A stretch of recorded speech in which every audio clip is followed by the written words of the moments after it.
नमस्कार, रफ्तार मीडिया में आपका स्वागत है। आपके साथ मैं रीना झा बालियान। बुलेटिन की शुरुआत कर लेते हैं।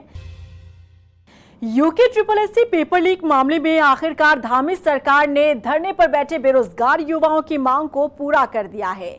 मुख्यमंत्री पुष्कर सिंह धामी ने खुद देहरादून में धरना स्थल पर जाकर युवाओं से बातचीत की और पेपर लीक मामले में CBI जांच के लिए हामी भरी। देखिए रिपोर्ट। देखिए उत्तराखंड में कितने संस्थानगार है तुम्हारे पास, किसी समान का सीना नहीं है। यूके SSSC पेपर लीक मामले में नया मोड़। मुख्यमंत्री ने भरी CBI जांच के लिए हामी। आंदोलन पर बैठे युवाओं के बीच पहुंचे धामी। नकल माफिया पर अब होगा अंतिम प्रहार। उत्तराखंड में पेपर लीक मामले में उस वक्त नया मोड़ आया जब CM धामी खुद देहरादून में बेरोजगार युवाओं के धरना स्थल पर जा पहुंचे और उनकी मांग को पूरा करते हुए CBI जांच के लिए हामी भर दी। इतना ही नहीं, CM पुष्कर सिंह धामी ने धरना दे रहे युवाओं को CBI जांच के लिए लिखकर संस्तुति दी है। उन्होंने युवाओं से कहा कि परीक्षा देने वाले छात्रों पर जो भी मुकदमे हुए हैं वो वापस लिए जाएंगे। एक भर्ती में जो एक प्रकरण आया है उसके लिए आप सबकी तरफ से कहा गया मुझे कि भाई इसकी जो है भर्ती प्रक्रियाओं की जांच आप सब लोग चाहते हैं CBI से होनी चाहिए। तो मैं यहाँ पर ये आप सबके समक्ष कह रहा हूँ कि किसी प्रकार की कोई संदेह आपके मन में न रहे, कोई अविश्वास न रहे। हम इसकी CBI से जांच की संस्तुति करें।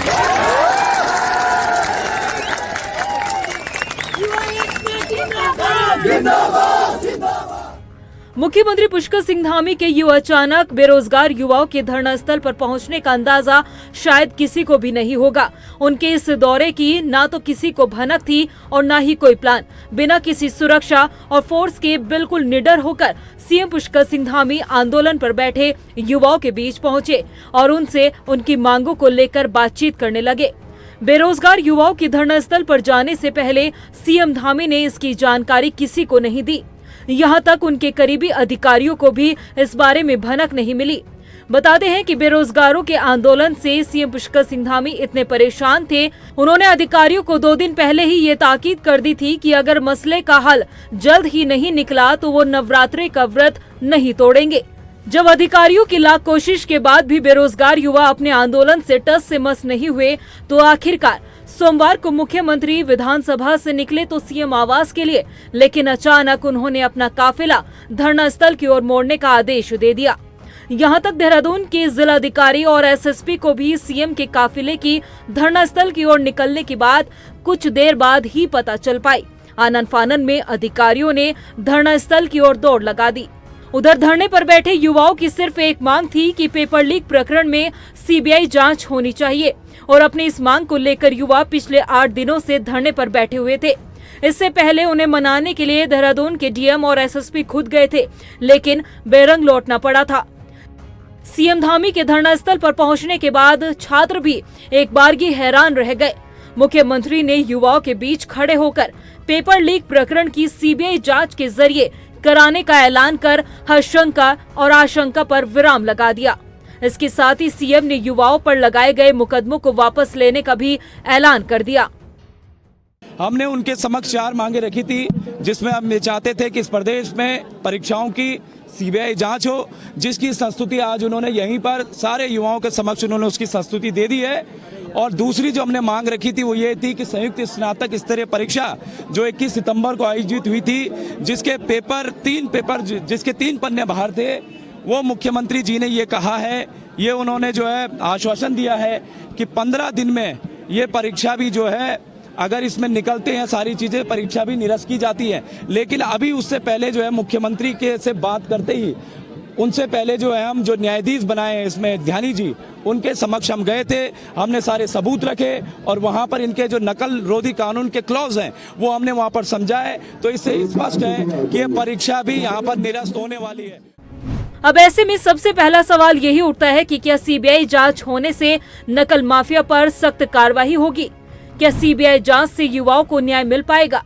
क्योंकि प्रदेश में कई ऐसे मामले हैं जिनमें CBI जांच हो रही है और सालों बीत जाने के बाद भी उन मामलों में आज तक कार्रवाई पूरी नहीं हो पाई।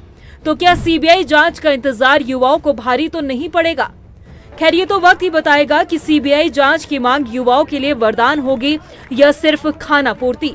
मगर इतना जरूर तय हो गया है कि ये फैसला लेकर मुख्यमंत्री पुष्कर सिंह धामी ने न सिर्फ युवाओं की भावनाओं का सम्मान किया, बल्कि ये संदेश देने में भी कामयाब हुए कि उनकी सरकार परीक्षाओं का पारदर्शी सिस्टम बनाना चाहती है।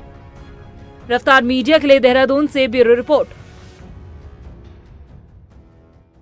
वहीं सीएम धामी के कथित पेपर लीक मामले में सीबीआई जांच वाले फैसले पर कांग्रेस की प्रतिक्रिया सामने आई है। कांग्रेस प्रदेश उपाध्यक्ष सूर्यकांत धस्माना ने कहा कि सरकार ने दबाव के चलते ये फैसला लिया है। उन्होंने कहा कि जब तक केंद्र सीबीआई जांच की अनुमति नहीं दे देती तब तक कांग्रेस धामी सरकार के किसी भी फैसले को मानने वाली नहीं है। 3 अक्टूबर को उत्तराखंड कांग्रेस छात्रों के साथ सीएम आवास का घेराव करेगी, जिसमें नकल माफियाओं के खिलाफ सख्त कार्रवाई की मांग होगी। जो 3 अक्टूबर को हमने मुख्यमंत्री आवास घेराव का कार्यक्रम रखा है, उसके दबाव में आकर के आज मुख्यमंत्री को, जो मुख्यमंत्री पहले दिन ये कह रहे थे कि अराजक आंदोलन है, जो मुख्यमंत्री कह रहे थे कि लीक नहीं हुआ, केवल 3 पन्ने बाहर आए हैं, वो सारी बातें और भारतीय जनता पार्टी के नेताओं ने तो हद पार कर दी। इस पूरे आंदोलन को अर्बन नक्सलों का आंदोलन बता दिया, देशद्रोही तक कह दिया। ये कहा कि देशद्रोही नारे वहाँ पर लग रहे हैं, विभाजनकारी नारे वहाँ पर लग रहे हैं। उसके बाद आज स्वयं मुख्यमंत्री गए, वो उसका नतीजा ये हुआ कि आज सीबीआई की जांच उन्हें घोषित करनी पड़ी, लेकिन इस पर हमें पूरा भरोसा नहीं है। सीबीआई जांच की केवल संस्तुति से काम नहीं चलेगा। सीबीआई जांच हाईकोर्ट के सिटिंग जज की निगरानी में होनी चाहिए और राज्य सरकार की संस्तुति केंद्र तत्काल उसको मान करके सीबीआई को ये जांच सौंपे। उत्तराखंड में जंगलों को निशाना बनाने वाले तस्करों के खिलाफ तमाम एजेंसी के साथ मिलकर वन विभाग रणनीति बनाने में जुटा है। वन विभाग ने न केवल केंद्रीय एजेंसियों के साथ बातचीत की, बल्कि उत्तराखंड की अलग अलग जांच एजेंसियों से भी सहयोग की बात कही है। दरअसल प्रदेश में इन दिनों अवैध वेनम सेंटर का मामला चर्चाओं में है। वेनम सेंटर के संचालक की धरपकड़ के लिए उत्तराखंड से लेकर उत्तर प्रदेश और बाकी राज्यों तक भी वन विभाग की टीम दबिश दे रही है। फॉरेस्ट डिपार्टमेंट वैसे तो उसको पूरे अधिकार हैं, रूल्स रेगुलेशंस नियम सारे क्लियर हैं कि हमें क्या करना है, लेकिन बहुत सारी ऐसी चीज़ें गतिविधियां होती हैं जहां पर कि हमें पुलिस की भी ज़रूरत होती है, एसटीएफ की भी होती है, अन्य डिपार्टमेंट्स की भी आवश्यकता होती है उन पूरी गतिविधियों को एग्जीक्यूट करने में, कार्य करने में। तो एक इंटर डिपार्टमेंटल कोऑर्डिनेशन बैठक जो थी वो हमने अभी करी है और आप जानते हैं कि WCCB जो है, wild life crime control bureau, वो एक बड़ा अम्ब्रेला है जिसके अंतर्गत जो है बहुत सारी ऐसी क्राइम की, वाइल्ड लाइफ क्राइम से रिलेटेड जो भी गतिविधियां हैं उनमें किस तरीके से नियंत्रण किया जा सकता है और कैसे कार्रवाई की जा सकती है, इसके संबंध में दिशा निर्देश और एडवाइजरी इत्यादि जारी होती रहती है। और उनका एक मत था कि हमें तुरंत एक इंटर डिपार्टमेंटल इस तरह की कोऑर्डिनेशन बैठक करा लेनी चाहिए, मीटिंग करा लेनी चाहिए। लक्सर में पुलिस ने कटारपुर गांव में फायरिंग करने वाले आरोपी को गिरफ्तार किया है। मामले का खुलासा करते हुए सीओ नताशा सिंह ने बताया कि पुलिस ने आरोपी के कब्जे से एक देसी तमंचा और एक जिंदा कारतूस बरामद किया। उन्होंने बताया कि 25 सितंबर को आरोपी ने अपने साथियों के साथ मिलकर गांव के एक युवक पर फायरिंग की थी। घटना में शामिल 4 और आरोपी अब भी फरार हैं, जिनकी धरपकड़ के लिए दबिश दी जा रही है। 25 तारीख की शाम को कटारपुर क्षेत्र में एक घटना हुई थी जिसमें अर्जुन नामक कटारपुर निवासी घायल हुए थे गंभीर रूप से, गोली लगने का मामला था। इसमें पथरी पुलिस ने भट्टा तिराहा से जो मेन एक्यूज्ड है अनुज, उसको आज गिरफ्तार किया है और जिसमें 4 लोग शेष हैं और पुलिस टीम निरंतर प्रयास कर रही है कि जल्द से जल्द उनकी भी गिरफ्तारी। रुड़की के मंगलौर स्थित राजकीय माध्यमिक विद्यालय में स्वास्थ्य कैंप का आयोजन किया गया, जिसमें दिव्यांगों की जांच कर उन्हें सर्टिफिकेट सौंपे गए। इस मौके पर चिकित्सकों सहित शिक्षा विभाग के तमाम अधिकारी और कर्मचारी मौजूद रहे। तो ये समग्र शिक्षा अभियान का कैंप है। इसमें जिन भी बच्चों को जो भी समस्या होगी, किसी को व्हीलचेयर की ज़रूरत है, लोकोमोटिव डिसेबिलिटी है तो व्हीलचेयर की ज़रूरत हो सकती है, और किसी को आई प्रॉब्लम है तो उसके लिए भी हमारे पास उपकरण है। स्मार्टफोन भी है, जो 10+ बच्चे होते हैं जिनको आई प्रॉब्लम होती है, और भी जैसे CP के बच्चे होते हैं उनके लिए CP स्पेशल CP चेयर होती है। लक्सर में पुलिस ने क्षेत्र में खोए करीब 14 मोबाइल फोन को बरामद किया है और उन्हें उनके स्वामियों को लौटाया गया। इस मौके पर सीओ नताशा सिंह ने बताया कि खोए हुए इन मोबाइल फोन को सहारनपुर, गाजियाबाद के अलावा कई अन्य राज्यों से बरामद किया गया है और जिनकी कीमत 3,36,000 रुपए है।